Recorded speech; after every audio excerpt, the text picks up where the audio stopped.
Hello mga guys, so I'm back on another video mga guys. So karon guys, padulong day may og Taiwan guys. So among flight day guys kay 7 AM in the morning. Unya before mi nakalaos diri kini agi sa gid immigration nga astang taasan. If you're planning to travel guys, prepare all your documents guys. Bugay kayo pero worth it ra kayong tanan kay syempre smilan naman ang immigrant officer. Hantod sa nakasalot na bidayon og eroplano. So muna ni among sakyan padulong og Taiwan. So gigutom man ko guys, kaon-kaon sa og guys kay wa pa mi breakfast. So mo to ni sugod naglupad ang among plano guys padulong og Taiwan. So ang flight guys from Philippines to Taiwan kay 1 hour and a half lang yun guys. So mo to pagtaud din naabot na ni mig Taiwan. So nice kay overview guys. Nakita na mo ang Taiwan flag. So nakaingon gid mig thank you Lord nakaabot na mig safe guys. So mo to nagsulod na din mi sa airport kay magkuha mo bag hantod so nakuha mo gipang check-in. Naabot na din mi sa entrance sa airport og nagpalit mi og train ticket nice card. So cute kay guys pagbaba din namo diha nga elevator naabot din mig train. Di sa kay mig train padulong sa among stayan og gipang gutoman mi na nga na din mig pang breakfast na mo guys. Dili day mi nagstay sa Walker Hotel guys. Sa babaan na guys na Family Mart ug na 7-Eleven. So, kung gusto mo makabalo about Walker Hotel guys, i-search lang niyo sa TikTok guys. Sumura to guys. Salamat guys. See you sa next video. Padayon ta. Taiwan escapade mga guys. So karon guys padulong mi sa among next destination. Nangita sa mig train station og nakakita na gid mi og train station guys og nisakay mi og train. Padulong mi dito sa ambot wa kabalo kung asa ni basta ang among goal karong adlaw guys kay maadto mi sa Juvin Old Street sa Taiwan guys. So diri daghan kay mga pagkaon guys.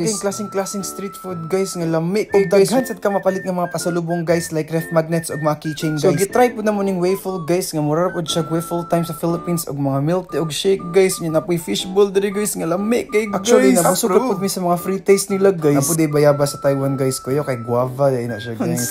So next guys kay diri daghan kay big mga chicken is hanging on the tree. So pangita ni mga best view diri guys. So hantod sa naabot mi diri sa tea house guys. So diri guys nice kay diri guys makita nimo ang overview sa Juvin Street guys. So lami kayong tea guys masiway lasa guys. Og niadto na din mi sa among next destination diri sa Ximending guys. Daghan kay pagkaunan diri guys na fruits nga lami kayo. Tabok din mi sa street guys para ingnon baterista. So mo to daghan pa mi ganap guys. See you sa next video. Please don't forget to follow. Whoop! Hello mga guys, so I'm back on another video part 3 for Taiwan escapade mga guys. Our first destination mga guys kay diri sa Chiang Kai-shek Memorial Hall guys. So diri gilubong daw si Mr. Chiang Kai-shek. So karon gina-witness na to ang changing of guards kakuyaw kay maski patay ginabantayan gyapon mga guys. Nice kay guys pagsulod nimo na apoy mga mini museum diha guys. After naman sa Chiang Kai-shek ni diretso din mi sa Taipei 101 guys. So one of the tallest building in the world. So pagsulod mo mga guys nipalit din mi ticket guys para makasulod mi sa 89th floor guys. So mao na ng ticket guys ug pila sa may kadali og nag-take og photos guys. So mo ni guys ang 89th floor hasta kayong taas sa mga guys tan-awa guys. Hadlo kay mga guys pero nice king view mga guys. Sumoto ni sulod din mi sa mga store ni tan-aw mi sa mga souvenirs og hey guys so naami karon diri sa Taipei 101 guys. Guys sige ra mi panlibak guys kay nagabisaya mi guys kay naman po yung mga Tagalog diri pero kapoy nang Bisaya gid kay para proud bisdak ta diri guys ba. Ug mao to na po day bola diri sa sulod sa Taipei 101 guys. Mao di dinig tigbalan sa building guys kung mulinog mo uyog-uyog na siya guys. Ano all na i-ball. After na mo chill guys sa baba na din mi guys nga 30 plus seconds lang na naabot na din mi sa baba guys.